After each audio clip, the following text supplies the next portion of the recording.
अब विषय में आगे बढ़ते हैं। हम कुछ प्रश्न पूछेंगे भैया बहनों से। आप कहाँ रहते हैं? तो भैया बहनों का उत्तर रहेगा हम जवाहर नगर में रहते हैं, हम विकास नगर में रहते हैं, हम विजयनगर में रहते हैं, हम अलकापुरी में रहते हैं।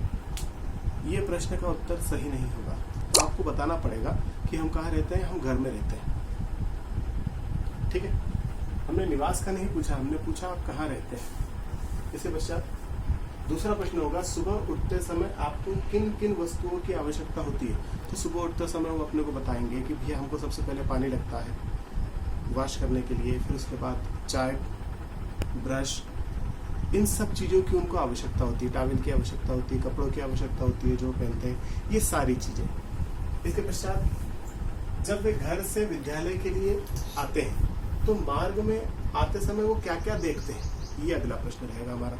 तो वो उसमें बताएंगे कि हम सड़क देखते हैं, हम इमारतें देखते हैं, फिर उसके बाद हम पेड़ पौधे देखते हैं, ये सारी वस्तुएं देखते हैं। गाड़ियाँ देखते हैं, जिस गाड़ी में मैजिक में बैठ के आते होंगे तो मैजिक का बताएंगे, या विद्यालय के वाहन में बैठ के आते होंगे तो वाहन का बताएंगे। ये सारी वस्तुएं वो रास्ते में देखते हैं। अब हम क्वेश्चन पूछेंगे इन सब के मिले स्वरूप को क्या कहते हैं। ये जो सब चीजें हैं, इन सब चीजों के मिले जुले स्वरूप को क्या कहते हैं। तो हमारा उत्तर होना चाहिए, हम बोर्ड पर लिखेंगे संसाधन।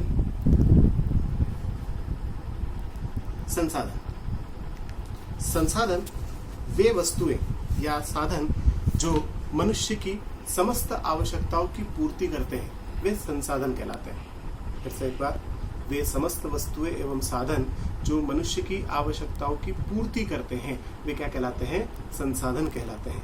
संसाधन तीन प्रकार के होते हैं। संसाधन तीन प्रकार के होते हैं। कौन कौन से?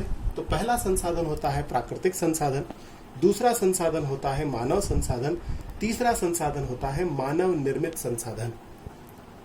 ठीक है। अब आते हैं प्राकृतिक संसाधन। वे संसाधन जिनके निर्माण में मनुष्य का कोई हाथ नहीं होता, लेकिन मनुष्य की आवश्यकताओं की पूर्ति के लिए आवश्यक होते हैं, वे संसाधन क्या कहलाते हैं? प्राकृतिक संसाधन। अगला मानव संसाधन, मनुष्य अपनी प्रतिष्ठा बताने के लिए या समाज में अपनी प्रतिष्ठा स्थापित करने के लिए जो काम करता है, उसे कहते हैं हम मानव संसाधन। वे समस्त साधन जिनसे उसका मान बढ़ता है, प्रतिष्ठा बढ़ती है, वे संसाधन क्या कहलाते हैं? मानव संसाधन कहलाते हैं। तीसरा होता है मानव निर्मित संसाधन, मतलब वे संसाधन जो प्रकृति निर्मित नहीं है, प्रकृति ने निर्मित नहीं किए, परंतु मनुष्य की आवश्यकता के लिए मनुष्य ने उनको निर्मित किया है, वे संसाधन क्या कहलाएंगे? मानव निर्मित संसाधन कहलाएंगे। प्राकृतिक संसाधन दो प्रकार के होते हैं, नवीकरणीय और अनवीकरणीय। नवीकरणीय संसाधन मतलब वे संसाधन जिनका हम आज उपयोग कर रहे हैं, वे कल और प्राप्त हो जाएंगे।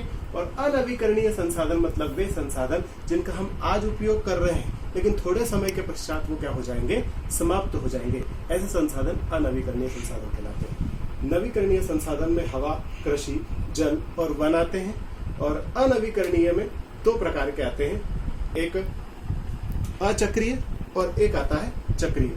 अचक्रीय का मतलब ये होता है कि जिनमें निर्माण प्रकृति ने स्वयं किया है और वो धीरे धीरे एक ही पदार्थ से निर्मित हुए हैं।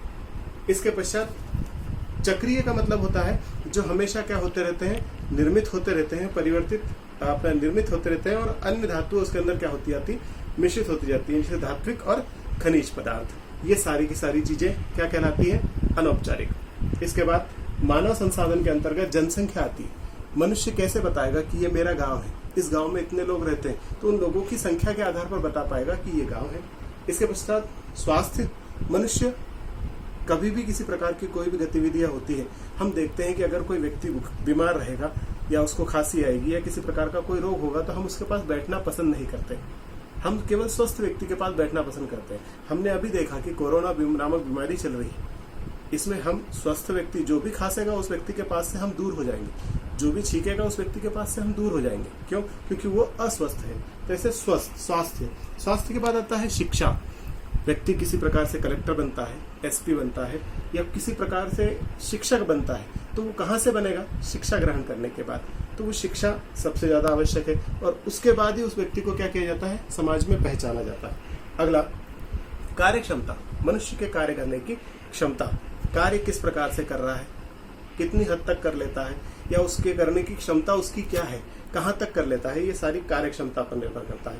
इसके बाद मानव निर्मित संसाधन में भवन है, मकान जिसमें हम रहते हैं, सड़कें हैं जिनमें हम वाहन चलाते हैं। इसके बाद सामाजिक राजनीतिक संस्थाएं जो हम देख रहे हैं अभी कोरोना के कारण हमारी सेवाएं कर रही हैं, तो ये सारी संस्थाएं, इस प्रकार की ये प्रक्रियाएं, ये सब मिलाकर क्या बनता है, संसाधन।